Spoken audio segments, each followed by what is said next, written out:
नमस्कार दोस्तों, आज हम देखेंगे Bihar SSC 10+2 inter level GS question. तो आइए चलिए देखते हैं पहला क्वेश्चन कहता है उत्तर प्रदेश का राजकीय फूल क्या है। तो हमने भी इसका सही उत्तर दिया है और इसका है पलास। चलिए अब हम लोग नेक्स्ट क्वेश्चन के पास चलते हैं। थोड़ा सा एक्सप्लेनेशन को हम लोग देखते चलेंगे। उत्तर प्रदेश का राजकीय फूल पलास है। कमल कर्नाटक का है। हरियाणा और जम्मू कश्मीर का राजकीय पुष्प है। कमल भारत का राष्ट्रीय पुष्प है। गुलाब पश्चिम बंगाल का राजकीय पुष्प है। गेंदा बिहार का राजकीय पुष्प है। चलिए अगले क्वेश्चन पे जाते हैं। अगला क्वेश्चन है वाल्मीकि राष्ट्रीय उद्यान कहाँ है। तो ये बिहार में है। यहाँ पे गलत दिया है, बिहारी दिया है, लेकिन ये बिहार होगा। चलिए अगला क्वेश्चन। तो अगला क्वेश्चन है कि भारत में प्रथम ऊनी कपड़ों का मील कहाँ खोली गई। तो प्रथम जो कपड़ों का मील जो खुला था, है ना, ऊनी कपड़ों का, वो कानपुर में था। और मैंने इसका गलत आंसर दिया था, जिसका है पानीपत मैंने मार दिया था, ये गलत है।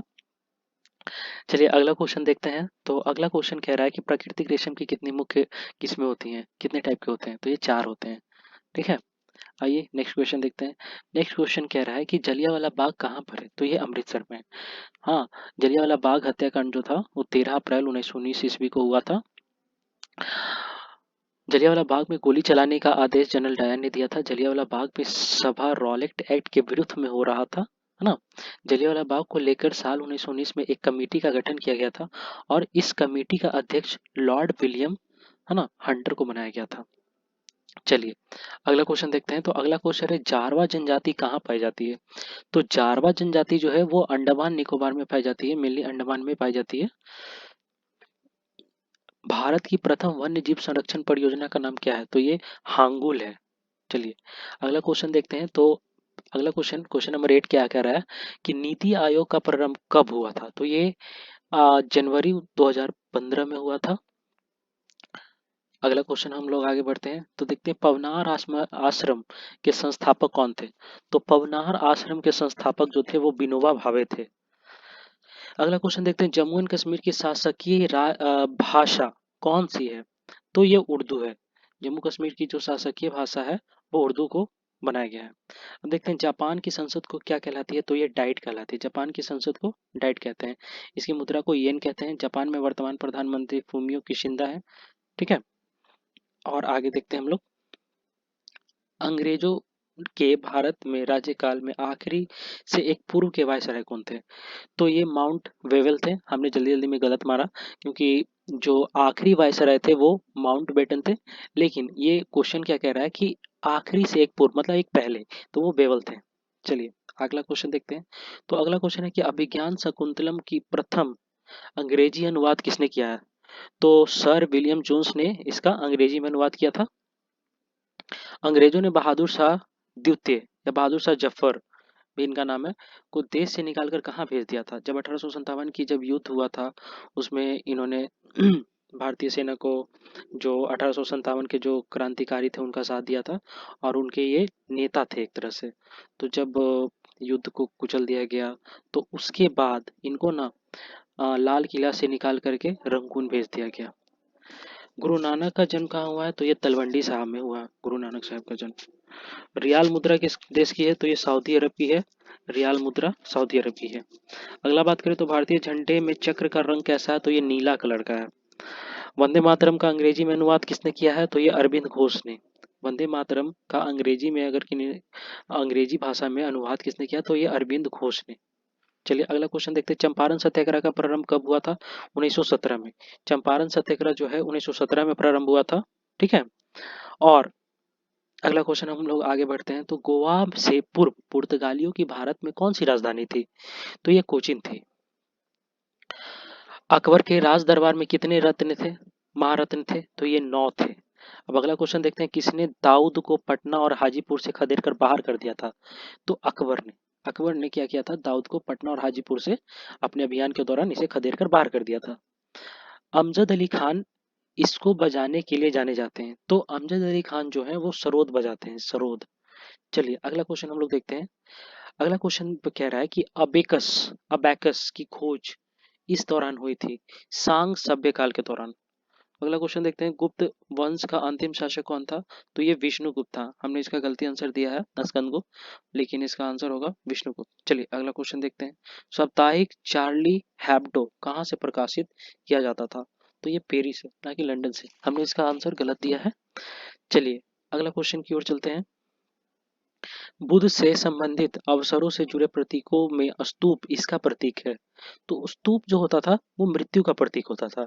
इसका एक्सप्लेनेशन देखते हैं, तो बुध से संबंधित अवसरों से जुड़े प्रतीकों में स्तूप मृत्यु का प्रतीक है। स्तूप सांस्कृतिक और पाली से लिया गया है, जिसका शाब्दिक अर्थ है ढेर होता है। एक गोल टीले के आकार की संरचना है, जिसका प्रयोग बौद्ध अवशेषों को रखने के लिए किया जाता है। रसायन जिले में स्थित है। सांची का स्तूप 200 रुपए के नोट पीछे छपा हुआ भी है, आप लोग देखे होंगे। चलिए अगला क्वेश्चन देखते हैं हम लोग, नेशनल हेराल्ड समाचार पत्र किसने प्रारंभ किया था? तो ये जवाहरलाल नेहरू जी ने नेशनल हेराल्ड नामक समाचार पत्र आरंभ किया था। मेघास्थनीक चंद्रगुप्त मौर्य के कार्यकाल में कौन था? तो ये राजदूत था। मेघास्थनी जो था वो चंद्रगुप्त मौर्य के दरबार में एक राजदूत के पद पे आया था। चलिए, आनंद मठ के लेखक कौन है? तो बंकिम चंद्र चटर्जी, ये आप सभी जानते हैं। द ऑडिसिटी ऑफ होप किसने लिखी है? तो ये बराक ओबामा की एक पुस्तक है। अगला क्वेश्चन देखते हैं हम लोग, समय के संदर्भ में प्रयुक्त तो संक्षिप्त रूप एडी का अर्थ क्या होता है? एडी को एडोडोमनी बोलते हैं, एनोडोमनी। ठीक है, अगला क्वेश्चन पे हम लोग जाते हैं, तो शहीदी दिवस कब मनाया जाता है? तो ये 23 मार्च को, शहीदी दिवस 23 मार्च को मनाया जाता है। नेक्स्ट क्वेश्चन की ओर देखते हैं, तो गुरु गोविंद सिंह की शिक्षा कहाँ हुई और उन्होंने पर्शियन कहाँ से सीखी? तो ये अम्बाला। चलिए नेक्स्ट क्वेश्चन की ओर बढ़ते हैं, 18वीं शताब्दी में किस देश ने जर्मनी पर शासन किया? हमने इसका आंसर गलत दिया, ऑस्ट्रिया दिया था, लेकिन इसका आंसर सही होगा फ्रांस। 18वीं शताब्दी में फ्रांस ने जर्मनी पर शासन किया था। 1862 में बिस्मार्क प्रशा का प्रधानमंत्री बना। चलिए अगला क्वेश्चन की ओर बढ़ते हैं, तो अगला क्वेश्चन कह रहा है कि भारत के दोनों लोकसभा और राज्यसभा में कोरम के लिए कुल सदस्यों का कौन सा अंश आवश्यक है? तो 1/10 कोरम पूरा करने के लिए, एक जितने भी लोकसभा और राज्यसभा में दोनों में दोनों अलग अलग होते हैं, लोकसभा और राज्यसभा दोनों को कोरम पूरा करने के लिए 1/10 चाहिए। अगला क्वेश्चन, चैत्र एक प्राय पड़ता है इस दिन को? तो चैत्र जो है मार्च 22 से प्रारंभ होता है। सत्यमेव जयते यहाँ से लिया गया है। सत्यमेव जयते जो है वो मुंडकोपनिषद से लिया गया है। चलिए अगला क्वेश्चन, अगला क्वेश्चन कहता है कि किसका उपनाम द वॉल है? आप लोग क्रिकेट देखते होंगे, जो हमारे जैसे भाई बंधु हैं, तो वो जानते होंगे कि राहुल द्रविड़ को द वॉल के नाम से, है ना, जाना जाता था। रेड क्रॉस का मुख्यालय कहाँ है? तो ये स्विट्जरलैंड में। चलिए अगला क्वेश्चन, दुनिया का सबसे आर्द्र स्थान कहाँ पर है? दुनिया की अगर सबसे आर्द्र स्थान का बात करते हैं तो ये एशिया में।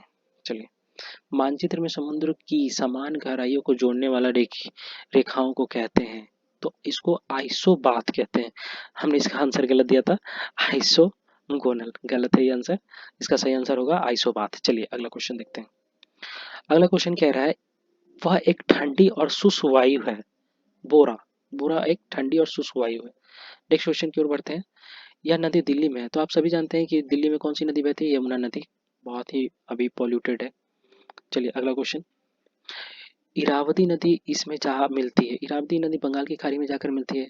चलिए अगले क्वेश्चन की ओर बढ़ते हैं, नदी का एक उथला विस्तार जो पैदल या गाड़ी से पार किया जा सके वो कहलाता है फियोर्ड कहलाता है।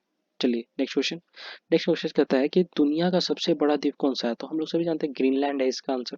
चलिए नेक्स्ट क्वेश्चन क्यों, हाल ही में वित्त वर्ष 2022-23 में जीआई टैग सूची में शीर्ष पर कौन रहा है?